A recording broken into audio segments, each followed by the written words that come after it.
ಶ್ರೀ ಮಾತ್ರೆ ನಮಃ. ಎಲ್ರಿಗೂ ನಮಸ್ಕಾರ.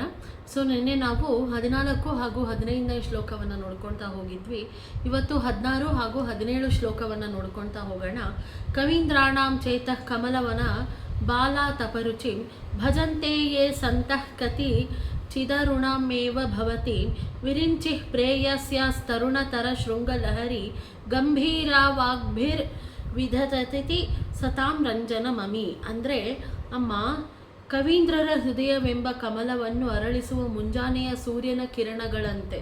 ಅಂದರೆ ರವಿ ಕಾಣದನ್ನು ಕವಿ ಕಂಡ ಅಂತ ಹೇಳ್ತಾರೆ. ಸೊ ಅದನ್ನು ನಾವು ಕವೀಂದ್ರರ ಹೃದಯವೆಂಬ ಕಮಲವನ ಅರಳಿಸುವ ಮುಂಜಾನೆಯ ಸೂರ್ಯನ ಕಿರಣದಂತೆ. ಸೊ ಮುಂಜಾನೆ ಸೂರ್ಯಕ್ಕೇನೆ ಕಮಲವನವು, ಕಮಲಗಳು ಅರಳೋದು. ನಿನ್ನ ಅರುಣ ವರ್ಣದ, ಅರುಣ ಅಂದರೆ ಯಾವ ವರ್ಣ ಇರುತ್ತೆ ಅಂದರೆ Sunrise colour. It's not a orange ಅಥವಾ ರೆಡ್, ಈ ಎರಡೂ ಇರೋಲ್ಲ. ಅದ್ರ ಮಧ್ಯದಲ್ಲಿ ಒಂದು ಆರೆಂಜಿಶ್ ರೆಡ್ಡಿಶ್ ಕಲರಲ್ಲಿರುತ್ತೆ. ಅರುಣ ವರ್ಣದ ರೂಪವನ್ನು ಕೆಲವು ಮಹಾತ್ಮರು ಧ್ಯಾನಿಸುತ್ತಾರೆ. ಅಂದರೆ ನಾವು ಇದನ್ನು ಅರುಣ ಕರುಣ ತರಂಗಿತಾಕ್ಷೀಂ ಅಂತಲೂ ಹೇಳ್ತೀವಿ, ಅಥವಾ ಸಿಂಧೂರಾರುಣ ವಿಗ್ರಹಾಂ ಅಂತ ಲಲಿತ ಸಹಸ್ರನಾಮದ ಧ್ಯಾನ ಶ್ಲೋಕದಲ್ಲಿ ಕೂಡ ಬರುತ್ತೆ. ಅದೇ ಥರ ಸಿಂಧೂರ ವರ್ಣ, ಸಿಂಧೂರ ಅರುಣ, ಸಿಂಧೂರಾರುಣ ವಿಗ್ರಹಾಂ, ಆ ಥರ ವಿಗ್ರಹವನ್ನು ನಾನು ಧ್ಯಾನಿಸ್ತಾ ಇದ್ದೀನಿ ಅಂತ ಹೇಳಿ ಲಲಿತ ಸಹಸ್ರನಾಮದಲ್ಲಿ ಹೇಳ್ತಾರೆ. ಅರುಣ ವರ್ಣದ ರೂಪವನ್ನು ಕೆಲವರು ಮಹಾತ್ಮರು ಧ್ಯಾನಿಸುತ್ತಾರೆ. ಸಿಂಧೂರಾರುಣ ವಿಗ್ರಹಾಂ ತ್ರಿನಯನ ಮಾಣಿಕ್ಯ ಮೌಲಿಸ್ಫುರಾಂ ಅಂತ ಹೇಳಿ ಲಲಿತ ಸಹಸ್ರನಾಮದ ಧ್ಯಾನದ ಶ್ಲೋಕವನ್ನು ಕೆಲವು ಕವೀಂದ್ರರು ಧ್ಯಾನಿಸುತ್ತಾರೆ. ಅಂತಹ ಸಾಧಕರು ನಿನ್ನನ್ನು ಭಕ್ತಿಯಿಂದ ಧ್ಯಾನಿಸಿದಾಗ ಅವರ ಮಾತು ಅತ್ಯಂತವಾಗಿ ಗಂಭೀರವಾಗಿರುವಂಥ ಮತ್ತು ಮಧುರವಾಗಿರುವಂಥ ಸುಂದರವಾದ ಕಾವ್ಯಶಕ್ತಿಯು ಪ್ರಕಟವಾಗಿರುತ್ತದೆ.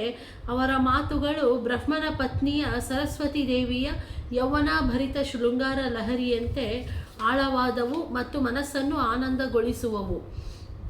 ಇನ್ನು ಈ ಶ್ಲೋಕದ ಆಂತರಿಕ ಅರ್ಥ ಏನಂದರೆ, ಇಲ್ಲಿ ಅರುಣಾಂ ಭವತೀಂ ಎಂಬುದು ಬಹಳ ಮುಖ್ಯವಾಗಿದೆ. ಏನಂದರೆ ದೇವಿಯ ಅರುಣ ವರ್ಣವು ಕೇವಲ ಕೆಂಪು ಬಣ್ಣವಲ್ಲ. ಶ್ರೀವಿದ್ಯಾ ದೃಷ್ಟಿಯಲ್ಲಿ ಇದು ಶಕ್ತಿ, ಚೈತನ್ಯ, ಪ್ರೇಮ ಮತ್ತು ಸೃಜನಶೀಲತೆಯ ಪ್ರಕಾಶವನ್ನು ಸೂಚಿಸುತ್ತೆ. ಇನ್ನು ಕವೀಂದ್ರಾಣಾಂ ಚೇತಃ ಕಮಲವನ ಅಂತ ಹೇಳಿದ್ರೆ ಕವಿಯ ಹೃದಯವನ್ನು ಇಲ್ಲಿ ಕಮಲವನಕ್ಕೆ ಹೋಲಿಸಿದೆ. ಏನಂದರೆ ಕಮಲವನವು ಬೆಳಗಿನ ಸೂರ್ಯನ ಕಿರಣಗಳಿಂದ ಅರಳುವಂತೆ ದೇವಿಯ ಅರುಣ ಚೈತನ್ಯದ ಧ್ಯಾನದಿಂದ ಅಂತರಂಗದ ಜ್ಞಾನ ಮತ್ತು ವಾಕ್ಶಕ್ತಿಯು ಅರಳುತ್ತದೆ ಅಂತ ಹೇಳ್ತಾ ಇದ್ದಾರೆ. ಅದರ ಪರಿಣಾಮವಾಗಿ ದೇವಿಯ ಧ್ಯಾನದ ಪರಿಣಾಮವಾಗಿ ಹೃದಯದ ವಿಕಾಸ ಪರಿಣಾಮವಾಗಿ ಜ್ಞಾನೋದಯ, ಹಾಗೂ ಅದರ ಪರಿಣಾಮವಾಗಿ ವಾಕ್ಶಕ್ತಿ ಜಾಗೃತಿ, ಅದರಿಂದ ಮಧುರವಾದ ಕಾವ್ಯ ಮತ್ತು ವಾಣಿ. ಸೊ ಇಷ್ಟು ನಮಗೆ ದೊರಕುತ್ತೆ. ವಿರಿಂಚಿ ಪ್ರೇಯಸ್ಯಾಹ ಅಂದರೇನು ಅಂದರೆ ಇಲ್ಲಿ ವಿರಿಂಚಿಯ ಪ್ರೇಯಸಿ ಅಂತ ಅರ್ಥ. ವಿರಿಂಚಿ ಅಂದರೆ ಯಾರು? ಬ್ರಹ್ಮನ ಪ್ರೇಯಸಿ ಯಾರು? ಸರಸ್ವತಿ. ಅಂದರೆ ಸರಸ್ವತಿ ದೇವಿಯ ಅನುಗ್ರಹದಿಂದ ಹೊಮ್ಮುವ ವಾಣಿ ಸರಸ್ವತಿಯು ವಾಣಿಯಷ್ಟೇ ಮಧುರ, ಗಂಭೀರ ಮತ್ತು ಜ್ಞಾನಪೂರ್ಣವಾಗಿ ಇರುತ್ತೆ. ಸರಸ್ವತಿಯಿಂದ ಬರೋ ಅಂಥ ವಾಣಿಯು ಸುಮ್ಮನೆ ಮಧುರವಾಗಿ ಇರೋಲ್ಲ, ಅಥವಾ ಸುಮ್ಮನೆ ಗಂಭೀರವಾಗಿಯೂ ಇರಲ್ಲ. ಜ್ಞಾನವುಳ್ಳವರಾಗಿರುವಂತಹ ಮಧುರ ವಾಣಿಯು ಗಂಭೀರವಾಗಿ ಇರುತ್ತೆ. ಇನ್ನು ಇದು ಸುಂದರವಾಗಿರುವಂಥ ಉಪಮೇಯನ ಇಲ್ಲಿ ಬಳಸ್ತಾ ಇದ್ದಾರೆ. ಶ್ರೀವಿದ್ಯೆಯ ವಿಶೇಷ ಸಂದೇಶ ಏನಿದೆ ಅಂದರೆ, ಈ ಶ್ಲೋಕವನ್ನು ವಾಕ್ಶಕ್ತಿ ಶ್ಲೋಕವಾಗಿ ನಾವು ನೋಡಬಹುದು. ದೇವಿಯ ಶಕ್ತಿಯನ್ನು ಒಳಗೆ ಧ್ಯಾನಿಸಿದಾಗ, ಅಂದರೆ ಅಂತರ್ಮುಖ ಸಮಾರಾಧ್ಯ ಬಹಿರ್ಮುಖ ಸುದುರ್ಲಭ ಅಂತ ಲಲಿತ ಸಹಸ್ರನಾಮದಲ್ಲೇ ಹೇಳಿಬಿಟ್ಟಿದ್ದಾರೆ. ಸೊ ನಾವು ದೇವಿಯ ಸಿಂಧೂರ ವರ್ಣದ ರೂಪವನ್ನು ಹೊರಗಡೆ ಎಲ್ಲೂ ಸಿಗಲ್ಲ. ಅದು ಅಂತಹ ವಿಗ್ರಹವು ನಮಗೆಲ್ಲೂ ಬರೋದು ಇಲ್ಲ. ಸೊ ಆ ಥರ ಸಿಂಧೂರ ವರ್ಣದ ಅರುಣ ವಿಗ್ರಹ, ಸಿಂಧೂರ ಅರುಣ ವಿಗ್ರಹಾಂ ತ್ರಿನಯನ ಮಾಣಿಕ್ಯ ಮೌಲಿಸ್ಫುರಾಂ, ಈ ಶ್ಲೋಕವನ್ನು ನಾವು ಧ್ಯಾನಿಸಿದಾಗ ಇದು ಕೇವಲ ಮಾತಿನ ಸಾಮರ್ಥ್ಯವನ್ನು ಹೆಚ್ಚಿಸೋದಷ್ಟೇ ಅಲ್ಲ, ಮಾತಿನಲ್ಲಿ ಜ್ಞಾನ, ಮಧುರತೆ, ಆಕರ್ಷಣೆ ಮತ್ತು ಸತ್ಯದ ಶಕ್ತಿ ಹೊರಗೆ ಬರಲು ಕಾರಣವಾಗುತ್ತದೆ ಎಂಬುದು ತತ್ವವನ್ನು ಈ ಶ್ಲೋಕ ಸೂಚಿಸುತ್ತೆ. ಸಾರಾಂಶ ಏನಿದೆ ಅಂದರೆ, ಅಮ್ಮ ನಿನ್ನ ಅರುಣ ಸ್ವರೂಪವಾದ ಧ್ಯಾನಿಸುವ ಸಾಧಕನ ಹೃದಯ ಕಮಲದಲ್ಲಿ ಅರಳಿ ಅವನ ವಾಣಿ ಸರಸ್ವತಿಯ ವಾಣಿಯಂತೆ ಮಧುರ ಗಂಭೀರ ಜ್ಞಾನಪೂರ್ಣವಾಗಿದೆ ಅಂತ ಹೇಳಿ ಇದರ ಸಾರಾಂಶವು. ಇನ್ನು ಇದರದ್ದು ಸಿದ್ಧಿ ಆಗಬೇಕು ಅಂದರೆ ನಾವು ತಾಮ್ರದ ತಗಡಿನ ಮೇಲೆ ಈ ಯಂತ್ರವನ್ನು ಬರಿಬೇಕು. ಈಶಾನ್ಯ ಅಭಿಮುಖವಾಗಿ ಕೂತ್ಕೊಂಡು ಇದನ್ನು ಚಾಪೆ ಮೇಲೆ ಕೂತ್ಕೊಂಡು ಬರೆಯೋದ್ರಿಂದ ಸಿದ್ಧಿ ಆಗುತ್ತೆ. 1008 ಸತಿ 45 ದಿನಗಳ ಕಾಲ ಜಾಜಿ ಮತ್ತು ಮಲ್ಲಿಗೆ ಹೂಗಳಿಂದ ಶ್ರೀ ಲಲಿತಾ ತ್ರಿಶತಿ ಮತ್ತು ಸರಸ್ವತಿ ಅಷ್ಟೋತ್ತರದಿಂದ ಅರ್ಚನೆ ಮಾಡಿದ್ರೆ ಮೊಸರು, ಅನ್ನ, ಹಣ್ಣು ಮತ್ತು ಜೇನುತುಪ್ಪವನ್ನು ನೈವೇದ್ಯ ಮಾಡಿ ಇದನ್ನು ನಿವೇದನೆ ಮಾಡೋದ್ರಿಂದ ನಮಗೇನು ಫಲ ಸಿಗುತ್ತೆ ಅಂದರೆ ಪಂಡಿತರಾಗ್ತೀವಿ ಹಾಗೂ ವೇದಶಾಸ್ತ್ರಗಳ ಜ್ಞಾನ ಬರುವುದು, ಬಹುಭಾಷಾ ಪಂಡಿತರಾಗ್ತೀವಿ. ಕೇವಲ ಒಂದೇ ಭಾಷೆಯ ಪಂಡಿತರಾಗಲ್ಲ, ಮಲ್ಟಿಲಿಂಗ್ಯುವಲ್ ಪಂಡಿತರಾಗ್ತೀವಿ.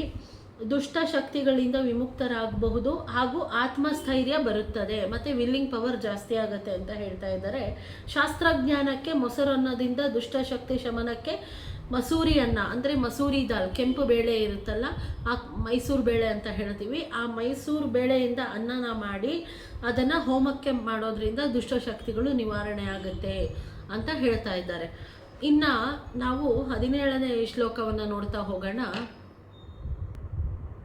ಇನ್ನು 17ನೇ ಶ್ಲೋಕ ಏನು ಹೇಳ್ತಾ ಇದೆ ಅಂದರೆ, ಸವಿತ್ರೀಂ ವಾಚಾಂ ಶಶಿಮಣಿ ಶಿಲಾಭಂಗ ರುಚಿಭಿ ವಶಿನ್ಯಾದ್ಯಾಭಿಸ್ತ್ವಾಂ ಸಹ ಜನನಿ ಸ ಚಿಂತಯತಿ ಸ ಕರ್ತಾ ಕಾವ್ಯಾನಾಂ ಭವತಿ ಮಹತಾಂ ಭಂಗಿ ರುಚಿಭಿ ವಚೋಭಿರ್ವಾಗ್ದೇವಿ ವದನ ಕಮಲಾಮೋದ ಮಧುರೈಹಿ ಅಂತ ಹೇಳ್ತಾ ಇದ್ದಾರೆ. ಸೊ ಇಲ್ಲಿ ಸವಿತ್ರಿ ಅಂದರೆ ಕಾವ್ಯವನ್ನು ಸೃಷ್ಟಿಸೋಳು, ವಾಚಾಂ ಅಂದರೆ ವಾಣಿ, ಮಾತು, ಶಬ್ದ ಅಂತ ಅರ್ಥ.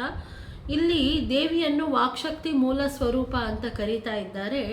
ನಾವು ಮಾತಾಡುವಾಗ ಶಬ್ದ ಹೊರಗಡೆ ಬರುತ್ತದೆ, ಆದರೆ ಆ ಶಬ್ದಕ್ಕಿಂತ ಮೊದಲು ಭಾವನೆ, ಚಿಂತನೆ, ಅರ್ಥ, ಶಬ್ದ, ಸೊ ಇದೆಲ್ಲ ಹೊರಗಡೆ ಬರುತ್ತೆ ಅಂತ ಒಂದು ಸೂಕ್ಷ್ಮ ಪ್ರಕ್ರಿಯೆ ಒಂದು ನಡೆಯುತ್ತೆ. ಸೊ ಕಂಪನಗಳ ಮೂಲಕ ಒಂದು ಸೂಕ್ಷ್ಮ ಪ್ರಕ್ರಿಯೆಗಳು ನಡೆಯುತ್ತೆ. ಇಲ್ಲಿ ಶ್ರೀವಿದ್ಯಾ ದೃಷ್ಟಿಯಲ್ಲಿ ಈ ಸಂಪೂರ್ಣ ಪ್ರಕ್ರಿಯೆಯು ಮೂಲದಲ್ಲಿ ಶಕ್ತಿಯೇ ದೇವಿ. ಅರ್ಥ ಆಯ್ತಾ? ಸೊ ಆದ್ದರಿಂದ ಅಮ್ಮ ನೀನೇ ನನ್ನ ಮಾತಿನ ಮೂಲ, ನೀನೇ ನನ್ನ ಜ್ಞಾನದ ಮೂಲ, ನೀನೇ ನನ್ನ ಕಾವ್ಯದ ಮೂಲ ಅಂತ ಈ ಭಾವದ ಪದದಲ್ಲಿ ಇದೆ. ಶಶಿಮಣಿ ಶಿಲಾಭಂಗ ರುಚಿಬಿಹಿ ಅಂದರೆ ಇದು ದೇವಿಯ ವಾಗ್ದೇವತೆಗಳ ಪ್ರಕಾಶ ವರ್ಣಿಸುವ ಸುಂದರ ಉಪಮೆ. ಶಶಿ ಅಂದರೆ ಚಂದ್ರ, ಮಣಿ ಅಂದರೆ ರತ್ನ, ಶಿಲಾ ಅಂದರೆ ಕಪ್ಪು ಆಗಿರುವಂಥ ಒಂದು ಶಿಲೆ ಅಥವಾ ಯಾವುದೇ ಶಿಲೆ ಆಗಿರ್ಬೋದು, ರುಚಿ ಅಂದರೆ ಪ್ರಕಾಶ. ಶಶಿಮಣಿ ಶಿಲಾ ರುಚಿ ಅಂತ ಹೇಳ್ತಾ ಇದ್ದಾರೆ. ಚಂದ್ರಕಾಂತ ಮಣಿಯ ನಿರ್ಮಲವಾದ ಹೊಳಪಿನಂತೆ ಅದರ ಕಾಂತಿ ಅಂತ ನಾವಿಲ್ಲಿ ಕಲ್ಪಿಸ್ಕೋಬೇಕಾಗತ್ತೆ. ಇದರಲ್ಲಿ 2 ಗುಣಗಳು ಮುಖ್ಯವಾಗಿದೆ ನಮಗೆ. ಒಂದು ಶೀತಲತೆ, ಶಶಿ ಅಂತೆ ಶೀತಲತೆ ಅಂದರೆ ಚಂದ್ರನಷ್ಟೇ ಶೀತಲವಾಗಿರುವಂಥದ್ದು, ತಣ್ಣಗೆ ಇರುವಂಥದ್ದು, ಅಷ್ಟು ಮೃದುವಾಗಿ, ಅಷ್ಟು ಕಾಮ್ಡಾಗಿ, ಅಷ್ಟು ಸೂದಿಂಗ್ ಆಗಿ ಮಾತಿದೆ ಅಂತ ಹೇಳ್ತಾ ಇದ್ದಾರೆ. ದೇವಿಯ ವಾಣಿ ಮನಸ್ಸಿಗೆ ಉಷ್ಣತೆ ಮತ್ತು ಅಶಾಂತಿ ನೀಡೋದಿಲ್ಲ. ನಿರ್ಮಲತೆ, ಅದು ಗೊಂದಲದಿಂದ ಕೂಡಿರೋದಿಲ್ಲ. ಹೀಗಾಗಿ ದೈವಿಕ ವಾಣಿ ಶಾಂತ, ನಿರ್ಮಲ ಮತ್ತು ಪ್ರಕಾಶಮಾನವಾಗಿ ಇರುತ್ತದೆ. ವಶಿನ್ಯಾದ್ಯಾಭಿಹಿ ಅಂದರೆ 8 ದೇವತೆಗಳು. ಸೊ ಲಲಿತಾ ಸಹಸ್ರನಾಮದಲ್ಲಿ ವಶಿನ್ಯಾದಿ ವಾಗ್ದೇವತಃ ಋಷಯಃ ಅಂತ ಹೇಳ್ತಾರೆ. ಸೊ ಕಂಚಿಯಲ್ಲಿ ವಶಿನ್ಯಾದಿ ವಾಗ್ದೇವತೆಗಳು ಗಿಳಿ ರೂಪದಲ್ಲಿ ಅಮ್ಮನಿಗೆ ಲಲಿತಾ ಸಹಸ್ರನಾಮನ ಹೇಳ್ತಾ ಹೋಗ್ತಿರ್ತಾರೆ. ಆ ವಶಿನ್ಯಾದಿ ವಾಗ್ದೇವತೆಗಳು ಇದು 17ನೇ ಶ್ಲೋಕದ ಅತ್ಯಂತ ಪ್ರಮುಖವಾಗಿರುವಂಥ ಅಂಶಗಳು. ಯಾರು ಈ ವಾಗ್ದೇವತೆಗಳು ಅಂದರೆ ವಶಿನಿ, ಕಾಮೇಶ್ವರಿ, ಮೋದಿನಿ, ವಿಮಲ, ಅರುಣ, ಜಯಿನಿ, ಸರ್ವೇಶ್ವರಿ, ಕೌಲಿನಿ. ಸೊ ವಶಿನ್ಯಾದಿ ಅಷ್ಟವಾಗ್ದೇವತೆಗಳು. ಸೊ ಈ 8 ಜನ ವಾಗ್ದೇವತೆಗಳನ್ನು ವದ ವಾಗ್ದೇವಿಯೇ ನಮಃ ಅಂತ ಕೂಡ ಹೇಳ್ತಾರೆ. ಸೊ ನಮ್ಮ ಬಾಯಿನಲ್ಲಿ ವಾಗ್ದೇವಿ ಕೂತಿರ್ತಾರೆ ಅಂತ ಹೇಳ್ತಾರೆ. ಅದಕ್ಕೆ ಹೇಳುವಾಗ ಪಾಸಿಟಿವ್ ಆಗಿರುವಂಥ ಮಾತುಗಳು ಯಾವತ್ತೂ ಹೊರಗಡೆ ಬರ್ತಾ ಇರಬೇಕು. ಇದನ್ನು ದೇವಿಯನ್ನು ಧ್ಯಾನಿಸಬೇಕು ಅಂತ ಶ್ಲೋಕ ಹೇಳ್ತಾ ಇದೆ. ಶ್ರೀವಿದ್ಯಾ ಪರಂಪರೆಯಲ್ಲಿ ವಶಿನಿ, ಕಾಮೇಶ್ವರಿ, ಮೋದಿನಿ, ವಿಮಲ, ಅರುಣ, ಜಯಿನಿ, ಸರ್ವೇಶ್ವರಿ, ಕೌಲಿನಿ. ಸೊ ಇಷ್ಟು ವಾಗ್ದೇವಿಗಳು ಇವರ ವಾಣಿಯ ವಿಭಿನ್ನ ಶಕ್ತಿಗಳ ಪ್ರತೀಕಗಳಾಗಿ ಪರಿಗಣಿಸಲ್ಪಡುತ್ತಾರೆ. ಅದರ ವಾಕ್ ಒಂದು ಸರಳ ಶಕ್ತಿ ಅಲ್ಲ. ಅದರಲ್ಲಿ ಅರ್ಥ, ಭಾವ, ಜ್ಞಾನ, ಅಭಿವ್ಯಕ್ತಿ, ಆಕರ್ಷಣೆ, ಮಧುರತೆ, ಶಕ್ತಿ ವಾಣಿ, ಮಧುರವಾಣಿ. ಸೊ ಇಷ್ಟು ತುಂಬಿರುತ್ತೆ. ಯಾಕೆ ವಾಗ್ದೇವತೆಗಳು ಇಷ್ಟು ಮುಖ್ಯ ಅಂದರೆ, ನಾವು ಒಂದೇ ವಿಷಯವನ್ನು ಇಬ್ಬರು ವ್ಯಕ್ತಿಗಳಿಂದ ಕೇಳಿದ್ರೆ ಗಮನಿಸಬಹುದು. ಒಬ್ಬರು ಮಾತನಾಡುತ್ತಾರೆ, ಒಬ್ಬರು ಮತ್ತೆ ಮಾತು ಸರಿಯಾಗಿರುತ್ತದೆ, ಅದಕ್ಕೆ ಹೃದಯಕ್ಕೆ ತಟ್ಟುವುದಿಲ್ಲ. ಇನ್ನೊಬ್ಬರು ಅದೇ ವಿಷಯವನ್ನು ಹೇಳುತ್ತಾರೆ, ಕೇಳಿದವರ ಮನಸ್ಸಿನಲ್ಲಿ ಅದು ಉಳ್ಕೊಂಡ್ಬಿಡುತ್ತದು. ಇದರ ವ್ಯತ್ಯಾಸ ಏನಿದೆ ಅಂದರೆ, ಶ್ರೀವಿದ್ಯೆಯ ದೃಷ್ಟಿಯಲ್ಲಿ ಮತ್ತೆ ಸರಿಯಾದ ಪದ, ಸರಿಯಾದ ಭಾವ, ಸರಿಯಾದ ಸಮಯ, ಸರಿಯಾದ ಅಭಿವ್ಯಕ್ತಿ, ಮಧುರತೆ ಮತ್ತು ಜ್ಞಾನ. ಸೊ ಇಷ್ಟಾಗಿ ಒಟ್ಟಾಗಿ ಬರುತ್ತೆ. ತ್ವಂ ಸಹ ಜನನಿ ಸಚಿಂತಯತಿ ಯಹ. ಜನನಿ ಅಂದರೆ ಇಲ್ಲಿ ತಾಯಿ ಅಂತ ಅರ್ಥ. ಇದು ಕೇವಲ ಧ್ಯಾನದ ಸೂಚನೆಯಲ್ಲ, ಇಲ್ಲಿ